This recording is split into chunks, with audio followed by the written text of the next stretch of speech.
Hey folks, this is Nathan Schepker here from Top Fly Guide Service, here to show you the top 3 mistakes that I see people make when I'm fishing with them. First one we're going to talk about is our wrists. This is going to include our third mistake in mending as well. People use too much wrist when they're casting, or just forearm. So when we're casting, the way a fly rod works, so when my line's forward and I come back, that rod bends, and that's what loads the rod.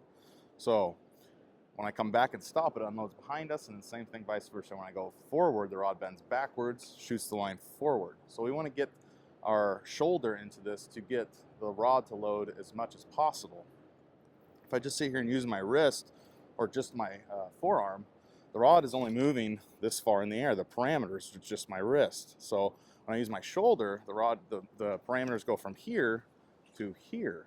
So see the difference between how far the rod tip moves. That's what's going to get us our distance and accuracy. So I'll show you both here. When I see people just use their wrist, and you can stay between 10 and 2 here, but we're just not getting that much time to load the rod. The rod tip starts and stops a lot quicker than when I use my shoulder. And especially true when we're using heavier flies or streamer fish, and we really want to get that rod tip to move as far as we can in the air. So here's my cast when I use just my shoulder. I'm going to shoot my line forward. I'm going to use my shoulder here. I'm going to come back behind my head, forward in front of my face. This is just going to generate a lot more line speed and get our cast out further than just using the wrist. Another thing too is when you just use your wrist here, your muscles in your wrist are a lot smaller and weaker than the ones in your shoulder. So if we're fishing a full day, 8 hours, we're going to wear out a lot faster using our wrist. And if I just use my wrist here, watch my wrist and my rod tip, watch how far it moves. So if I just use my wrist, I'm staying between those parameters 10 and 2, but it takes a lot of muscle to generate enough line speed to get my flies out. You also do that, you hit the rod tip, because it's not moving very far.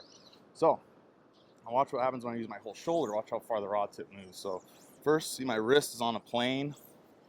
I'm not going up here. I want it on that nice even plane, eye level.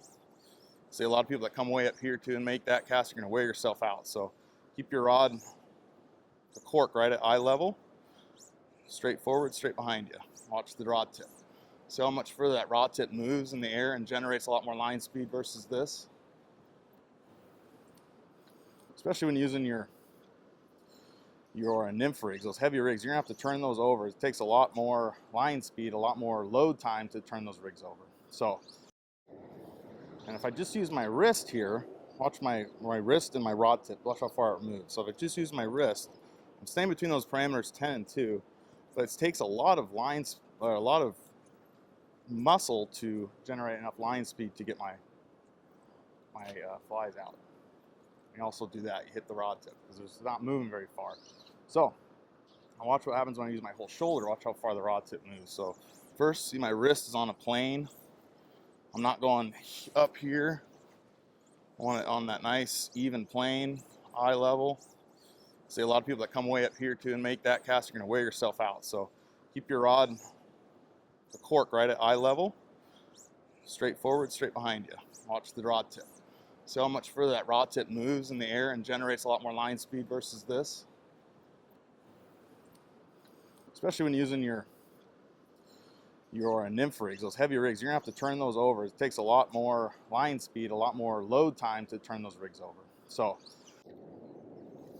mistake number 2 is people try to cast. They start their cast with too much slack. They get too excited. They see a spot they want to fish, and they don't come tight to the flies before making the false cast. So, if I'm fishing, make my cast, and we're fishing, mending, and the line's still fishing, I need to either strip in or wait till the flies come tight before making a cast. I've got a lot of slack on the water here. If I go in to make my cast right now, I can't make my cast. So what we want to do is our line's forward and we start getting slack on the water. I want to strip in that slack before going into my false cast. Now I can go into my false cast and make my next cast. So the slack problem is you're fishing, let's just say you see a fish rise down there. Well, now I've been fishing, all this slack is generated on the water. When I come up to pick up my flies, all I'm going to do is pick up all that slack. So what I want to do is cast out. We're fishing. Line's generating slack on the water. Oh, I saw a fish rise there. What I'm going to do is I'm going to strip in until I'm tight to the flies. Now I'm tight. See the line's tight? Now I can pick up and cast where I want to. So the slack problem is you're fishing. Let's just say you see a fish rise down there. Well, now I've been fishing, all this slack is generated on the water. When I come up to pick up my flies, all I'm going to do is pick up all that slack. So what I want to do is cast out. We're fishing. Line's generating slack on the water. Oh, I saw a fish rise there. What I'm going to do is I'm going to strip in until I'm tight to the flies. Now I'm tight. See the line's tight? Now I can pick up and cast where I want to. So mistake number 3 also involves using just the wrist, and it's our mending. Our mending is our most important part about fly fishing, our presentation. So when I cast, I'm going to cast out here. There's a little more current here. So a lot of people cast out and they mend with just the wrist. This isn't really doing much. I'm mending about 50% of the fly line, and we still have that big belly in our line, and our flies are still dragging. So what I want to do is when I make my cast, I want to use my shoulder to mend.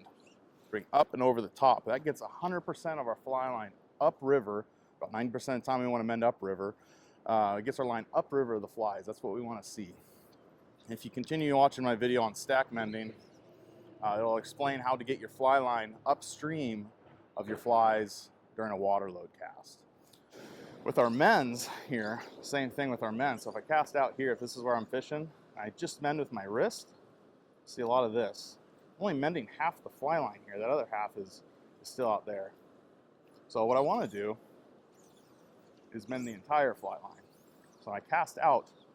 I'll wait till it starts bellying. I'm going to pick it up with my shoulder here and throw the line upstream of the flies. Now all the fly line is upstream, and then we can continue our drift and continue fishing. With our mends here, same thing with our mends. So if I cast out here, if this is where I'm fishing, I just mend with my wrist. See a lot of this. I'm only mending half the fly line here. That other half is still out there. So what I want to do is mend the entire fly line. So I cast out. I'll wait till it starts bellying. I'm going to pick it up with my shoulder here and throw the line upstream of the flies. Now all the fly line is upstream, and then we can continue our drift and continue fishing. Thanks for watching. If you haven't already, subscribe to our YouTube channel at Top Fly Guide Service. Follow us and like us on Facebook and Instagram. Thanks for watching.